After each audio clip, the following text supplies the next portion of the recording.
Soy insensato por darle un ultimátum a mi esposa para que cambiara su plan de vida, lo que terminó destrozando nuestra relación, pero salvando mi futuro. Todo empezó hace unos meses cuando me di cuenta de que mi hermano menor, Lucas, de 28 años, y mi esposa, Sofía, de 30, compartían un secreto que yo, a mis 32, no había logrado descifrar.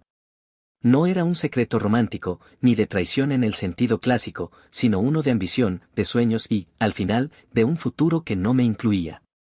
Para entenderlo, tengo que retroceder un poco y describir la dinámica de nuestra vida, la cual, hasta ese momento, creí que era perfecta.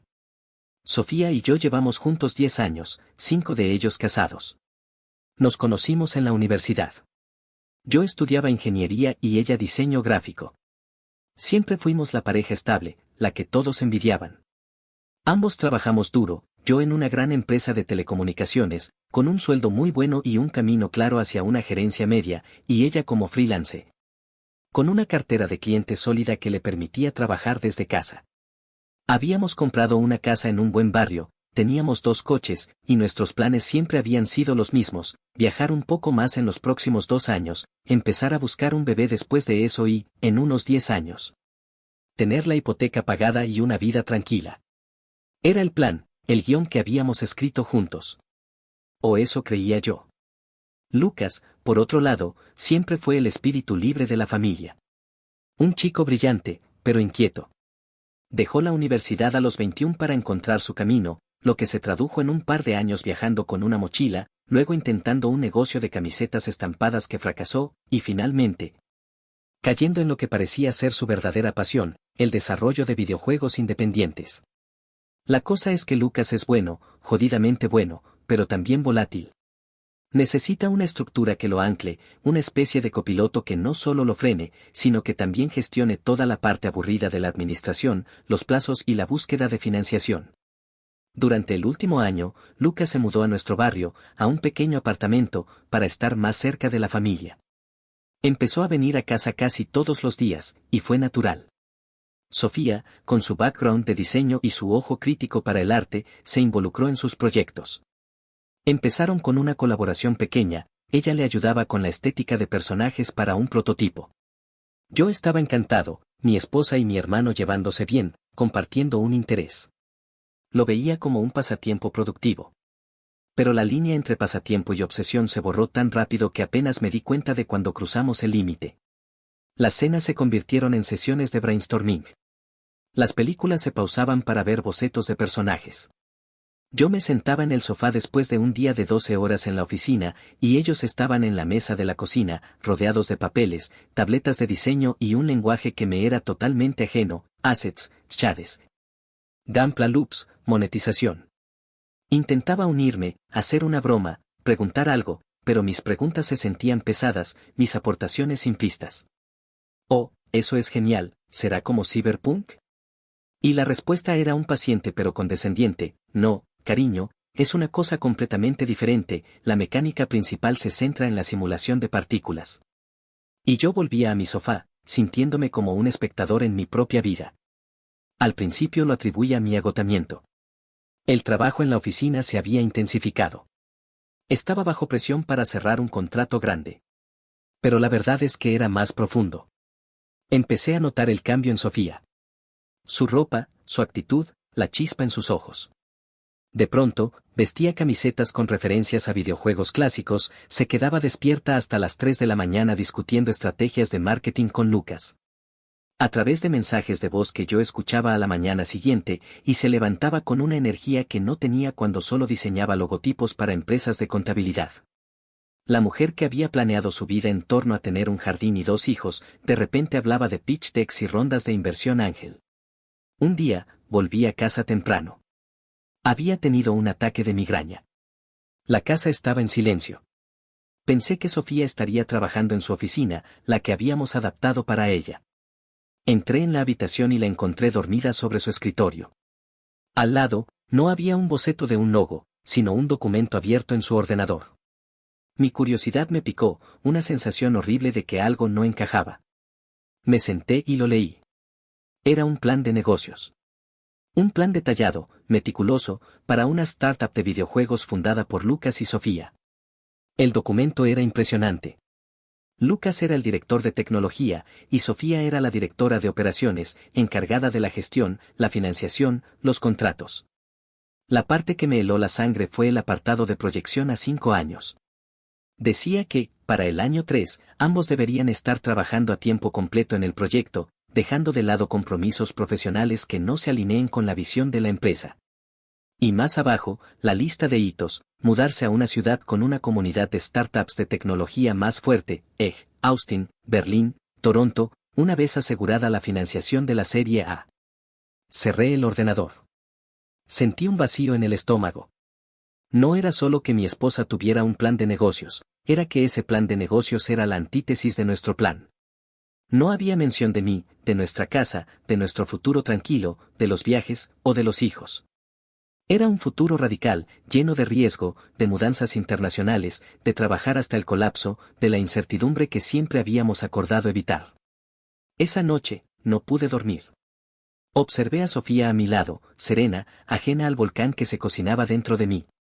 Al día siguiente, actué como si nada, pero observé. Y la observé compartiendo esa energía, esa pasión, con mi hermano. Riendo con él, resolviendo problemas, hablando de un futuro compartido que yo no conocía. Comprendí, no se trataba solo de un proyecto, se había convertido en su vida. La vida que yo tenía con ella se había convertido, en el mejor de los casos, en un plan de apoyo, un por si acaso el sueño con Lucas fallaba.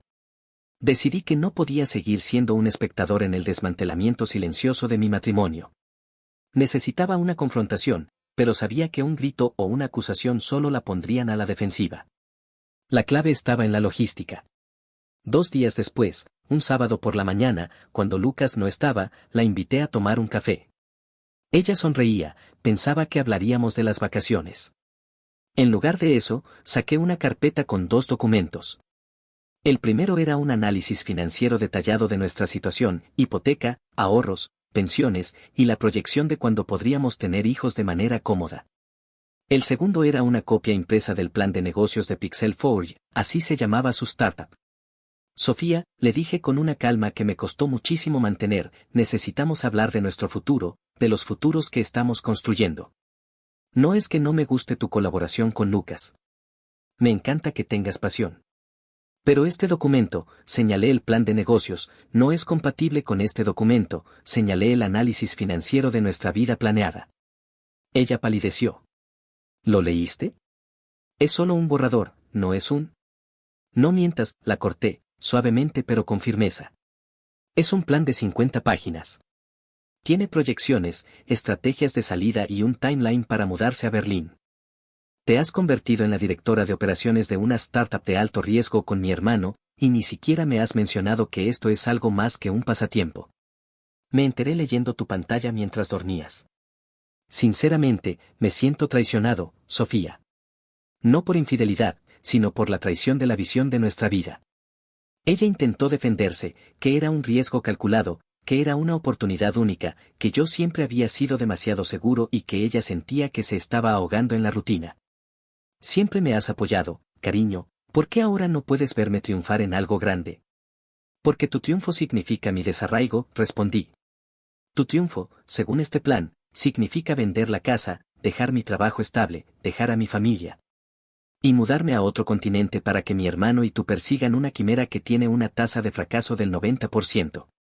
Ese nunca fue nuestro acuerdo, Sofía. Nunca.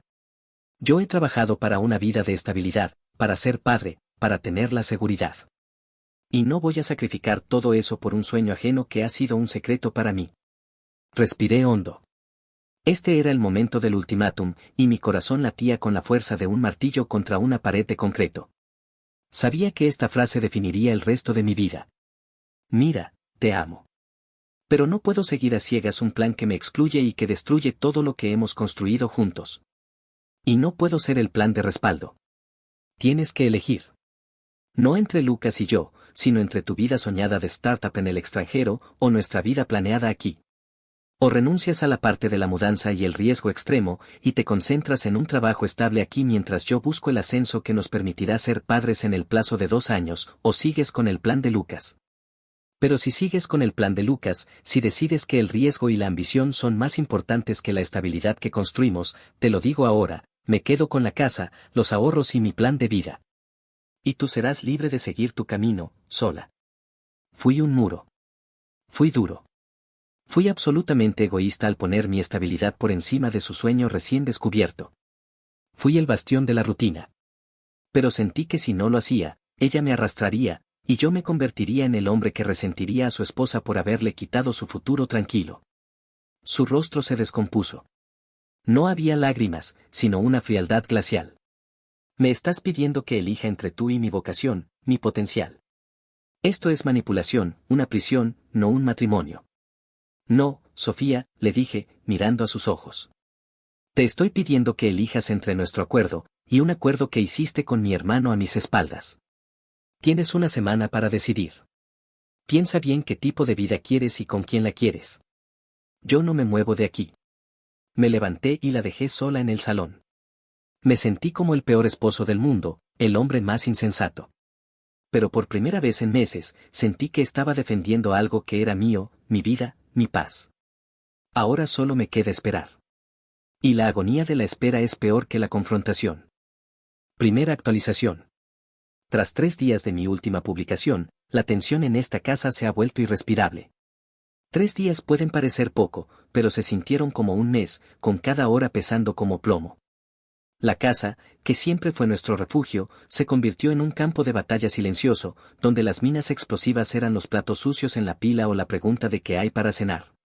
Sofía y yo apenas cruzamos palabra. Ella se encerró en su oficina, trabajando. No sé si en su trabajo freelance o en el dichoso Pixel Forge. Yo me refugié en mi trabajo, en mi móvil, en el gimnasio. Cuando coincidíamos, el silencio era tan denso que casi se podía cortar con un cuchillo. Ella me miraba con una mezcla de dolor, resentimiento y, lo que más me dolió, decepción. Yo le devolvía una mirada de firmeza, pero por dentro estaba hecho pedazos.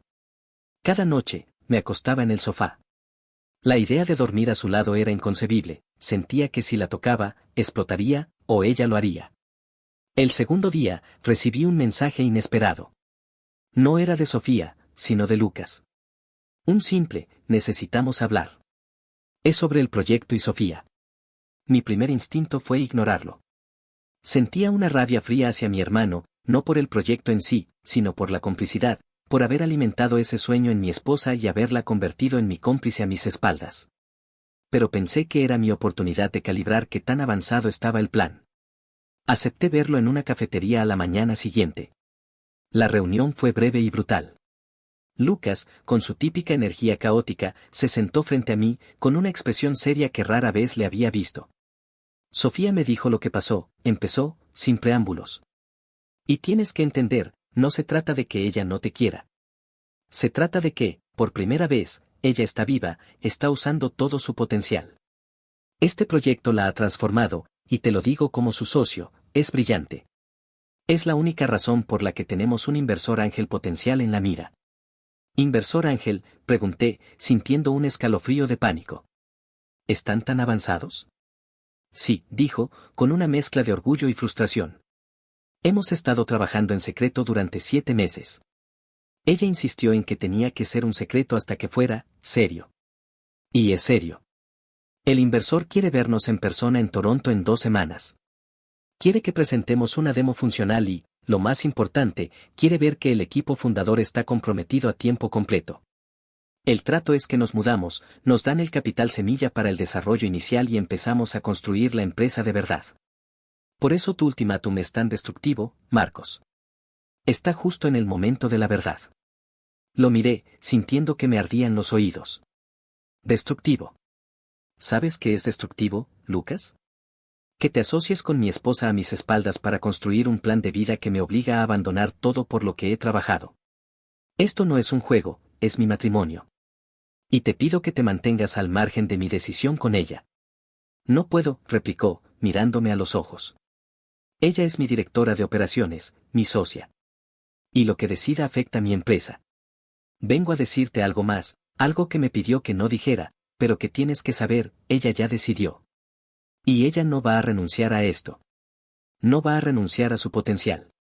Está pidiéndome que le compre mi parte de la casa, que le dé tiempo para que sus ahorros le permitan iniciar el camino. Ella está dispuesta a divorciarse para seguir con Pixel Forge. El impacto de sus palabras fue físico. Sentí el aire abandonando mis pulmones. Yo había planteado el ultimátum como una amenaza para forzarla a elegir la estabilidad. No había considerado seriamente que elegiría lo opuesto.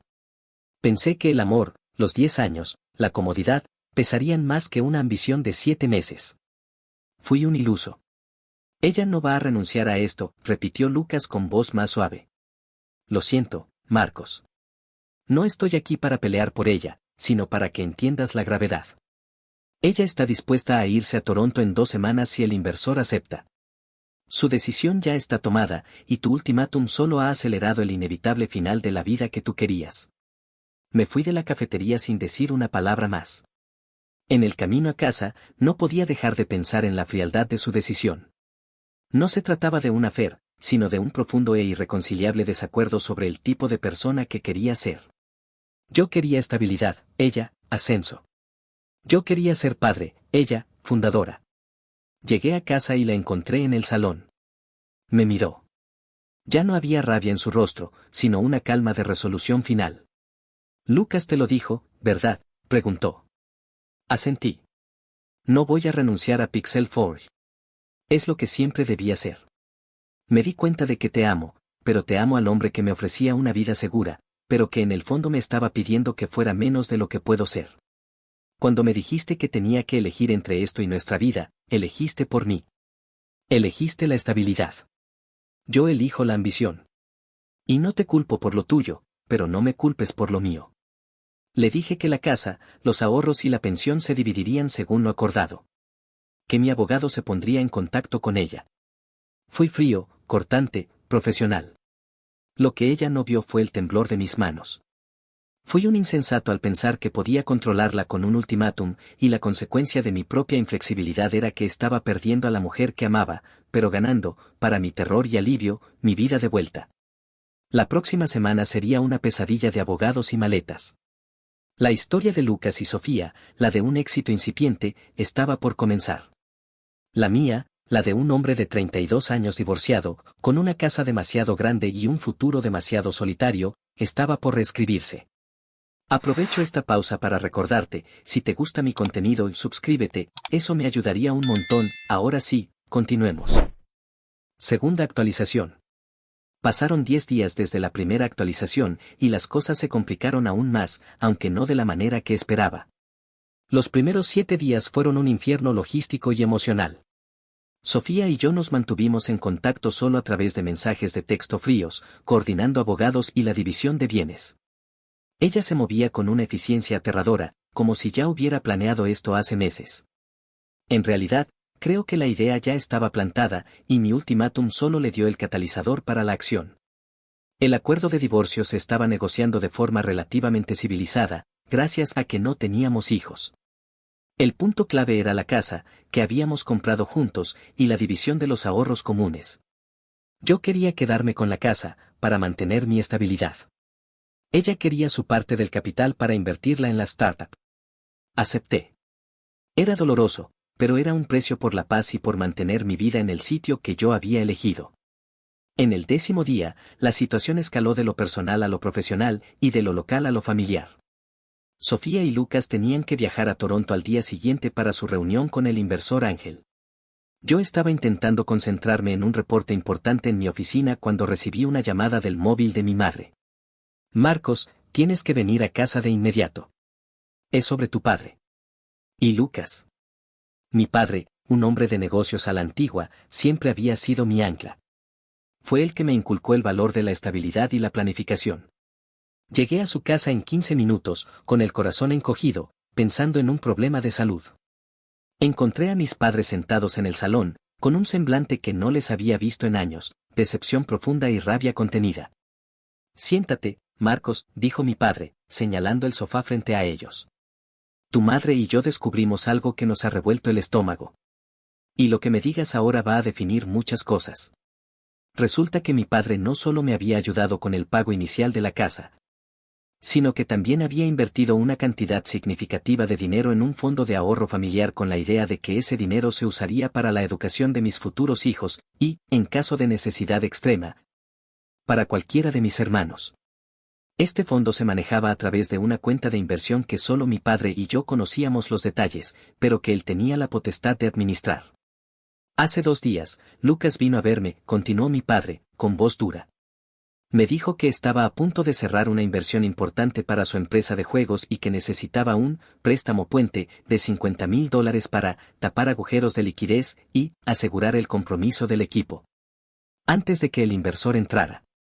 Me dijo que te había consultado, que estabas de acuerdo, y que te había llamado para pedirte que yo acelerara el papeleo para la liberación de los fondos del fondo familiar. Lucas me dijo, papá, Marcos y yo estamos trabajando juntos en esto, es una oportunidad única. Es una inversión de último minuto.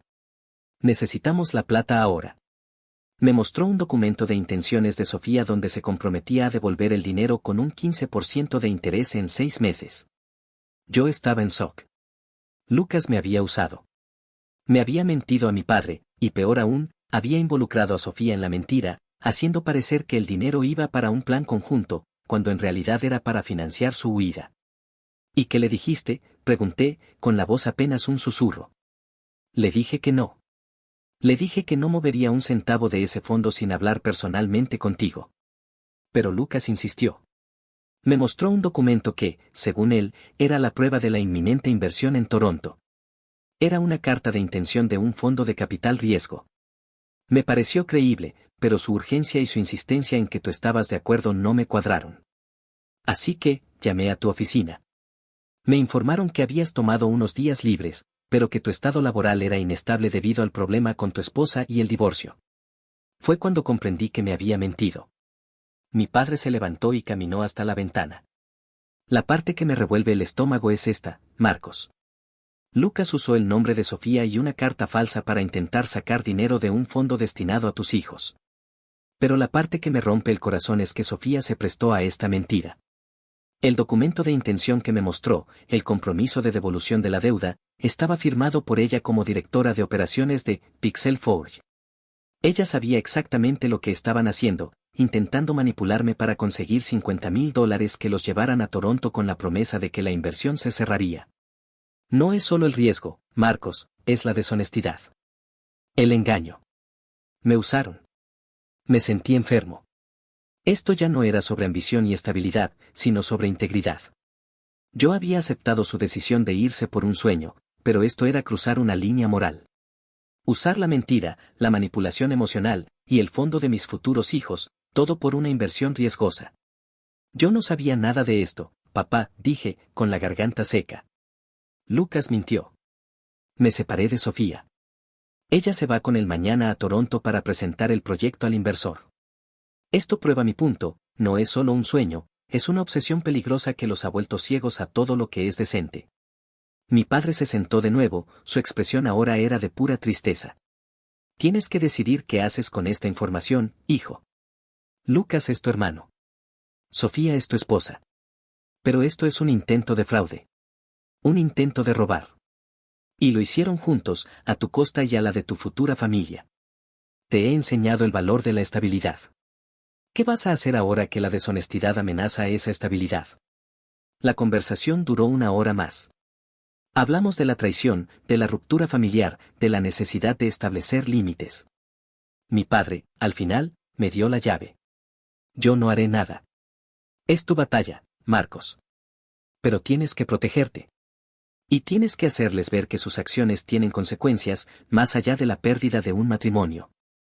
Salí de la casa de mis padres con una nueva determinación. La rabia inicial se había transformado en una necesidad fría de justicia. Ya no era suficiente que Sofía se fuera, ahora tenía que haber una rendición de cuentas por el intento de manipulación y robo. Llamé a mi abogado. Le conté la historia del intento de préstamo y le envié el único documento que mi padre había logrado retener, la carta de intención de Sofía de devolver el préstamo, firmada por ella. Le pedí que incluyera una cláusula de fraude marital en la solicitud de divorcio, y que congelara la cuenta de ahorros compartida hasta que se investigara el intento de desvío de fondos. Le pedí que usara todos los recursos legales a su disposición para dejar clara la deshonestidad. Mi abogado, un hombre curtido, me advirtió, esto va a ser feo, Marcos. Esto no es un divorcio civilizado. Esto es una guerra. ¿Estás seguro de que quieres acusar a tu esposa de intento de fraude? Puede costarte emocionalmente y en honorarios. No estoy dispuesto a que se salgan con la suya, que me roben el dinero de la cuenta de mis futuros hijos y luego se vayan a Toronto a vivir su sueño, le dije, con una frialdad que me sorprendió a mí mismo. Que la ambición tenga un coste. Que su decisión de elegir el riesgo también significa afrontar las consecuencias de sus acciones deshonestas. Esa noche, cuando Sofía llegó a casa para empacar su última maleta, la miré a los ojos. No le dije nada sobre la conversación con mis padres. Solo le dije, mi abogado te contactará en las próximas horas. No viajes. El proceso de divorcio ya no será civilizado. Acabas de cruzar una línea que no tenías derecho a cruzar. Vas a tener que responder por tus acciones, Sofía. Tú y Lucas. Su rostro, la máscara de calma y determinación que había llevado, se resquebrajó. El pánico llenó sus ojos. Ella sabía exactamente de lo que estaba hablando. La batalla por la estabilidad acababa de comenzar de nuevo, esta vez con la ventaja moral de mi lado. Fui un insensato por pensar que solo se trataba de un sueño. Ahora sé que se trata de la integridad, y no voy a ceder. Tercera actualización. Solo 2 meses después de la segunda actualización, la verdad salió a la luz de la forma más dramática e hiriente posible, causando un daño irreparable a mi familia y a mi propia paz mental. El proceso de divorcio se convirtió en la guerra legal que mi abogado había predicho. Cuando Sofía y Lucas intentaron viajar a Toronto al día siguiente de mi amenaza, se encontraron con un problema en la frontera. Mi abogado, actuando con rapidez, había logrado una orden de restricción temporal sobre los fondos de la cuenta conjunta y una citación legal urgente para Sofía en relación con las acusaciones de intento de fraude marital y la manipulación de los bienes familiares. No era una orden de arresto, pero fue suficiente para detenerla en seco e impedirle viajar. Lucas sí pudo volar, pero la reunión con el inversor se pospuso, y seamos honestos, sin su directora de operaciones y con una amenaza legal cerniéndose sobre el proyecto, la inversión estaba en grave peligro. La reacción de Sofía fue furiosa. Me llamó gritando, acusándome de ser un hombre pequeño, vengativo y celoso por querer destruir su futuro. Yo me mantuve firme, repitiendo solo una cosa, la ambición no te da derecho a mentirle a mi padre y usar el dinero de mis futuros hijos. Vas a responder por eso, Sofía. La cosa se puso más turbia la semana siguiente. El abogado de Sofía, buscando desesperadamente una forma de invalidar mis reclamos y liberar los fondos para el viaje a Toronto, comenzó a indagar en la vida de Lucas. Lo que encontraron fue el clímax dramático que nadie esperaba. Una tarde, mi abogado me llamó. Su tono era grave. Marcos, creo que tienes que venir a mi oficina. Hemos descubierto algo. Algo muy grande sobre Lucas. Y va a cambiar toda la dinámica de tu divorcio y de tu familia. Llegué a su oficina y me mostró una carpeta con documentos. Eran estados de cuenta, transferencias y una copia de una denuncia policial que nunca se formalizó. El descubrimiento era devastador. Lucas había estado robando dinero de una cuenta de inversión conjunta que tenía con nuestro tío abuelo, un anciano con Alzheimer que le había confiado sus finanzas. No era mucho dinero, pero eran más de $10,000 a lo largo de 6 meses, transferidos en pequeñas sumas a una cuenta que él usaba para pagar sus gastos personales y, presumiblemente, para financiar los primeros prototipos de Pixel Forge. La denuncia inicial, de hace un año, había sido archivada por falta de pruebas y por la intervención de mi padre, que en su momento había creído la historia de Lucas de que era un préstamo olvidado y había cubierto la suma para evitar el escándalo familiar. Pero la evidencia que el abogado de Sofía había desenterrado era clara, Lucas era un ladrón. Y lo que me rompió por completo, Sofía lo sabía. En el intento de desacreditarme, el abogado de Sofía había encontrado correos electrónicos entre Lucas y ella. En un intercambio de hace 4 meses, Sofía le preguntaba directamente a Lucas sobre la procedencia de $2,000 que él había usado para comprar un hardware de diseño caro, y Lucas le había confesado el origen. Es el viejo fondo de la tía abuela, no te preocupes, lo devuelvo con el primer sueldo de la inversión.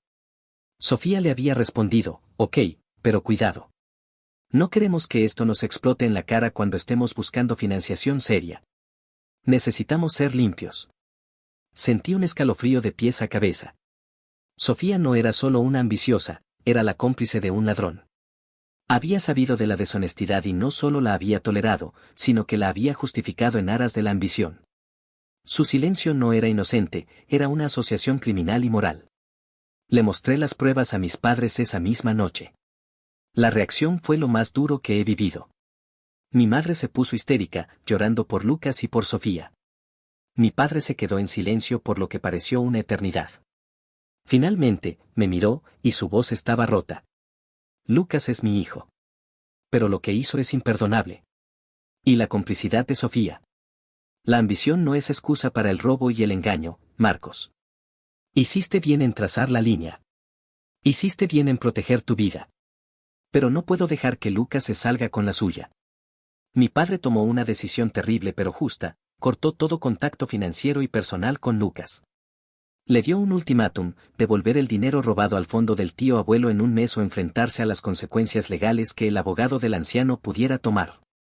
A Lucas le quitó la ayuda económica que le daba y le advirtió que si intentaba usar el nombre de la familia para estafar, él mismo lo denunciaría. Con el apoyo de mis padres, el impacto de estas acciones fue inmediato. Lucas, al verse sin el apoyo familiar y con la amenaza legal del tío abuelo, tuvo que usar el poco dinero que le quedaba para cubrir la deuda y evitar la cárcel. Como consecuencia directa, el proyecto Pixel Forge se quedó sin fondos. La inversión de Toronto se cayó por completo, al no poder garantizar un equipo estable ni una contabilidad limpia. Por su parte, Sofía, al enfrentarse a la realidad de que su socio no solo era un ladrón, sino que además el proyecto estaba arruinado y que ella era legalmente responsable, como firmante de documentos del proyecto. De las deudas iniciales, se derrumbó. La tercera actualización termina con el encuentro final. Me senté frente a Sofía en la sala de mediación. Ya no había rabia en ella, solo agotamiento y lágrimas. Lo perdí todo, me susurró. Perdí el proyecto, perdí mi vocación, perdí a mi socio. Y te perdí a ti por una quimera. No me perdiste por una quimera, Sofía, le respondí, con la voz tranquila y firme. Me perdiste porque elegiste la deshonestidad en pro de la ambición. Yo no destruí tu futuro, tú elegiste construirlo con cimientos de mentiras y complicidad. Yo solo hice lo que tenía que hacer, protegerme. Y, de paso, proteger a mi familia de un desastre moral y económico. Firmamos los papeles finales del divorcio ese día. Ella se llevó sus efectos personales, la mitad de los bienes muebles y el dinero que le correspondía de la venta de la casa, que se vendió rápidamente en el mercado. Pero se fue sola, sin el sueño, y con la mancha de la complicidad. Yo me quedé con la estabilidad, la casa vacía y la dolorosa certeza de que había salvado mi vida al destruir mi matrimonio. Me sentí un insensato al principio por dar el ultimátum, pero ahora sé que fue la decisión más lúcida de mi vida. Actualización final. Ahora, un año después de la tercera actualización, miré todo lo sucedido y comprendí cómo me cambió. La calma que vino después de la tormenta legal fue lenta, pesada y llena de cicatrices. Pero fue mía. Vendí la casa que había compartido con Sofía. Era demasiado grande, demasiado llena de fantasmas de un futuro que nunca sería. Compré un apartamento más pequeño en un barrio tranquilo. El dinero extra de la venta, junto con los ahorros que había logrado proteger de la codicia de Lucas y Sofía, me dio una base de seguridad que siempre había anhelado. Finalmente, logré el ascenso en mi empresa que tanto había deseado, no solo por mi duro trabajo, sino porque la estabilidad emocional que había recuperado me permitió concentrarme plenamente en mi carrera. Mi relación con mi familia es estable, aunque permanentemente dañada. Con Lucas, el contacto es casi nulo. Mi padre, a regañadientes, le da algo de ayuda para mantenerse a flote, pero la confianza está totalmente rota. Lucas trabaja en un empleo sin futuro y el proyecto Pixel Forge es solo un recuerdo amargo de lo que pudo haber sido si hubiera sido honesto. Mi padre y yo, sin embargo, nos hemos acercado, unidos por la necesidad de proteger a nuestra familia de las ambiciones desmedidas. En cuanto a Sofía, la última vez que supe de ella fue hace 6 meses. Después del divorcio, se fue a vivir con una amiga. La ambición que la había devorado la dejó con un vacío. Me enteré de que intentó volver al freelance, pero la pasión que había encontrado en el proyecto con Lucas se había esfumado. Ella eligió el camino del riesgo y la deshonestidad y terminó perdiendo la vocación que había descubierto. No sentí rabia, sino una profunda tristeza. Su error no fue desear más, sino creer que el fin justifica los medios. En cuanto a mí, el hombre que di el ultimátum, he cambiado. Ya no soy el seguro que se ahogaba en la rutina, como ella me acusó. Soy el hombre que sabe lo que quiere, que establece límites y que no teme defender su estabilidad, incluso si eso significa la destrucción de su matrimonio. Me di cuenta de que mi insensatez inicial no fue dar el ultimátum, sino haber permitido que nuestra vida se desviara tanto de nuestro acuerdo. El ultimátum fue una reacción de supervivencia, no de venganza. Estoy saliendo con alguien. Se llama Elena. Es una mujer fuerte, independiente y, lo más importante, valoramos la honestidad y la transparencia por encima de todo. Ella tiene sus ambiciones, yo tengo las mías, pero las compartimos abiertamente, sin secretos ni agendas ocultas. El tema de los hijos ha vuelto a la mesa, y esta vez, es un plan conjunto, con bases sólidas y una fundación de confianza mutua.